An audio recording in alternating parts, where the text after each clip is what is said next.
This is Dean Moses from Hey Poor Player, and today I'm reviewing Daydreamer, Awakened Edition.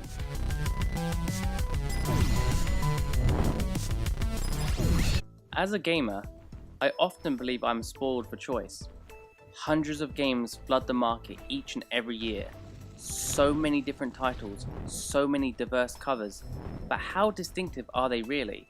Most are first-person shooters, role-playing games, or beat-em-ups. They may all have different names, but they pretty much occupy the same space, the same old genres. We rarely see anything unexpected.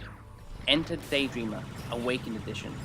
This update, re-release of last year's PC version, feels fresh, despite the fact it is one of the oldest genres in gaming, the side-scroller. What's old is new again.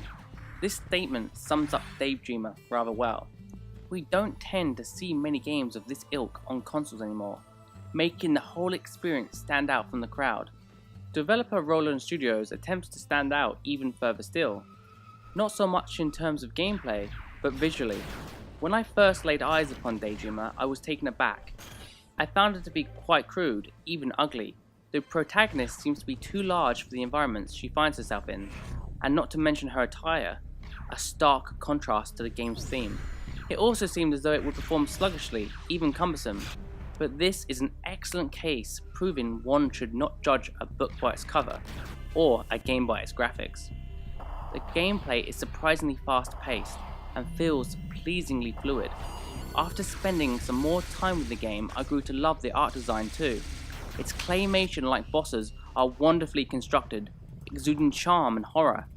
Despite the wacky tone, some of the enemies you'll be facing look like they jumped right out of a Guillermo del Toro film. Take Mr. Smiles for instance.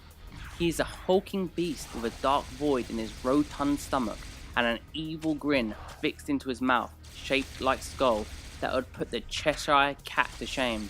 Or, one of my personal favourites, an enormous white rabbit that introduces itself by stating, "I'm a rabbit, deal with it." It is characters like these oddfellows that make the experience stand out. Similarly, the level design is highly novel. You will be exploring industrial environments wherein you must jump on conveyor belts to make it safely to the next section, a wonky neighbourhood that looks to be collapsing in on itself at the sheer delight of the stage's multicoloured clouds, a magical land overflowing with large mushrooms and fireflies, and many more outlandish locations. Throughout my playthrough, my eyes never wandered to the strange, colourful, or the macabre. The gameplay also has some nifty elements, but nothing as overly original as the graphics. As previously mentioned, Daydreamer Awakened Edition is a side-scrolling platformer and shoot-'em-up. Being such, it borrows a great deal of elements from many of the classics in that genre. I would not necessarily say it makes them better, but it does not make them worse either. There are a few diverse abilities to make use of here, including warp speed, which sees you dashing across the screen, a shield that when activated can protect you against hazardous objects in the environment, not just enemy fire, and the ability to slow time, giving you an extra fighting chance to dodge and defeat those hard to kill enemies. You can slay the individuals standing in your way with a variety of weapons, including a gun that unleashes a giant laser blast and some Contra-esque weapons that send bullets zigzagging and spiraling over the screen. In addition to the heavy arsenal, you can get a leg or four up on your foes by purchasing pets.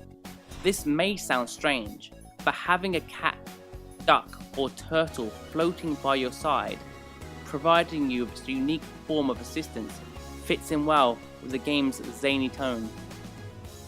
Besting your foes in combat is not too tough on the medium setting, aside from a few extremely noticeable difficulty spikes. Those among you prone to controller throwing should not venture into the harder modes, for you will assuredly be finding yourself buying a new gamepad within hours of starting your play session. Other than the flippant difficulty, the near non-existent story is Daydreamer's only real downfall.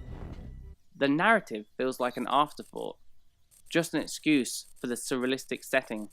We get an intro and an ending, and that's basically it. But that's all we really need. This is very much a retro style of doing things, with focus placed on the magnificently bizarre bosses rather than the story. Some may consider length an issue, due to an average completion time clocking in at about 4.5 hours. However, this is a budget title with plenty of replay value for those ballsy enough to venture into those harder modes. Daydreamer Awakened Edition is certainly not for everyone. It fits into a niche market, appealing to those who want something unusual or something that reminds them of days gone by. It has some issues, a nonsensical story and uneven difficulty, but the overall experience provided me with a great escape from the norms of gaming, just like a good dream should.